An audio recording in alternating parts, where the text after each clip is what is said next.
Madam ನಿಮ್ಗೆ ಇಷ್ಟು ಪ್ರಶ್ನೆಗಳು ಬಂದಿದೆ ಮೇಡಮ್. ಓಕೆ, ಕೊಡಿ.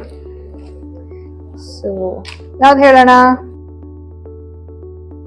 ಇದ್ರಲ್ಲಿ ತುಂಬಾ ಕಾಮನ್ ಆಗಿ ಕೇಳಿರೋ ಕ್ವೆಶ್ಚನ್ಸ್ ಅಂತಂದ್ರೆ, ಎಲ್ಲಾ ಚೆನ್ನಾಗಿರುತ್ತೆ ಆದ್ರೂ ಹಾರ್ಟ್ ಬೀಟ್ ನಿಂತೋಗುತ್ತೆ, ಯಾಕೆ? ಒಂದು ಮೆಜಾರಿಟಿ ಅಂದ್ರೆ ಒಂದು 50-60% we can tell it as chromosomal problem. Poor quality ಮೊಟ್ಟೆ ಇರ್ಬೋದು ಅಥವಾ ಪುವರ್ ಕ್ವಾಲಿಟಿ ಸ್ಪರ್ಮ್ಸ್ ಇರ್ಬೋದು, ಅದು ಎರಡು ಕೂಡಿ ಒಂದು ಪುವರ್ ಕ್ವಾಲಿಟಿ ಎಂಬ್ರಿಯೋ ಬಂದಿರುತ್ತೆ. ಅದು ಬೆಳವಣಿಗೆ ಆಗೋದಿಲ್ಲ ಕರೆಕ್ಟ್ ಆಗಿ. ಅದು ಬೆಳವಣಿಗೆ ಆಗ್ಲಿಲ್ಲ ಅಂತಂದ್ರೆ ಆ ಮಗು ಆಕಾರನೂ ಬರೋದಿಲ್ಲ, ಹಾರ್ಟ್ ಬೀಟು ಬರೋದಿಲ್ಲ, ಅದು ನಿಂತೋಗ್ಬಿಡುತ್ತೆ. ಅದು ನೇಚರ್. ಈಗ ಯಾಕಪ್ಪ ಈ ಪುವರ್ ಕ್ವಾಲಿಟಿ ಊಸೈಟ್ ಇರುತ್ತೆ, ಯಾಕಪ್ಪ ಪುವರ್ ಕ್ವಾಲಿಟಿ ಸ್ಪರ್ಮ್ಸ್ ಇರುತ್ತೆ ಅಂತಂದ್ರೆ, ಅದು ನಮ್ಮ ಲೈಫ್ ಸ್ಟೈಲ್ಗಳಿಂದ.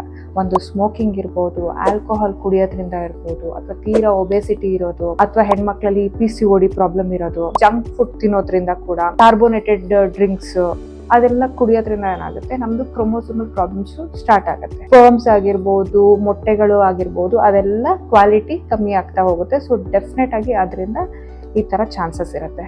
ಅದು ಬಿಟ್ರೆ ಬೇರೆ ಏನ್ ಪ್ರಾಬ್ಲಮ್ ಇರುತ್ತೆ ಅಂತಂದ್ರೆ, ಒಂದು ಹೆಣ್ಮಕ್ಳಲ್ಲಿ ಇನ್ಫೆಕ್ಷನ್ಸ್ ಇರ್ಬೋದು, ಈಗ ಟಾರ್ಚ್ ಇನ್ಫೆಕ್ಷನ್ ಅಂತ ಹೇಳ್ತೀವಿ.